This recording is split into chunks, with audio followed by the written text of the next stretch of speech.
যে দেশের অনুমোদন হবে পৃথিবী বন্ধ আছে। এ বিষয়ে আমি কিছু জানি না। আমার পূর্ববর্তী কর্মকর্তা যারা ছিলেন তারা ১.৫ বছর ধরে টিসিবির কার্যক্রম বন্ধ কেন? কার স্বার্থে বন্ধ রাখা হয়েছে এই সেবা? সাধারণ মানুষ কি তাদের ন্যায্য অধিকার থেকে বঞ্চিত হচ্ছে? আর দায়িত্ব থাকা কর্মকর্তারা তারা কি বলছে? এই গুরুত্বপূর্ণ কয়েকটি প্রশ্ন জাতির উদ্দেশ্যে রেখে শুরু করছি আজকের অনুসন্ধান। আমি মিলন সিদ্দিকী, বার্তা টিমের পক্ষ থেকে উপস্থিত।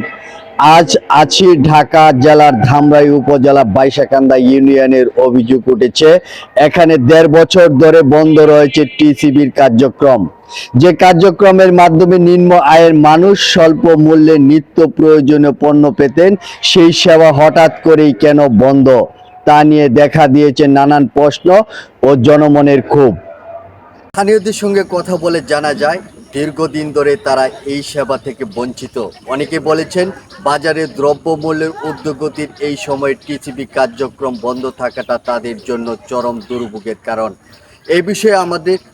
এই বিষয়ে আমরা কথা বলেছি ইউনিয়নের চেয়ারম্যানের দায়িত্বপ্রাপ্ত কর্মকর্তার সঙ্গে। তিনি জানান, বাইশাকান্দা ইউনিয়নে টিসিবি কার্যক্রম বন্ধ আছে। এটা আমাদের উপজেলা নির্বাহী অফিসার মহোদয়কে আমরা এই বিষয়টিকে অবগত করেছি। উনি বিষয়টি দেখছেন।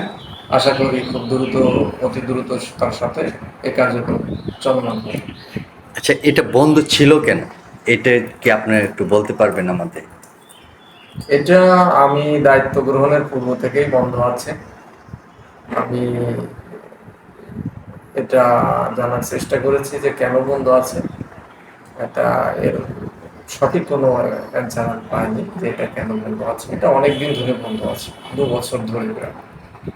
কে যায় দীর্ঘ ১.৫ বছর ধরে কেন বন্ধ থাকছে একটি জনকল্যাণমূলক কার্যক্রম? এর দায়ভার কে নেবে? স্থানীয়দের দাবি অতি দ্রুত টিসিবি কার্যক্রম পুনরায় চালু হোক, যাতে তারা ন্যায্য মূল্যের পণ্য পেতে পারে। বার্তা টিমের পক্ষ থেকে আমরা এই বিষয়টি সুষ্ঠু সমাধান এবং সংশ্লিষ্ট কর্তৃপক্ষের দ্রুত পদক্ষেপ কামনা করছি। আপনার এলাকায় কোনো অন্যায় বা অনিয়মের খবর থাকলে আমাদের জানান।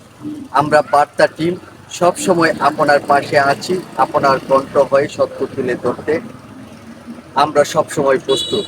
আমি মিলন সিদ্দিকী, জনপদের বার্তা, ঢাকা ধামরাই।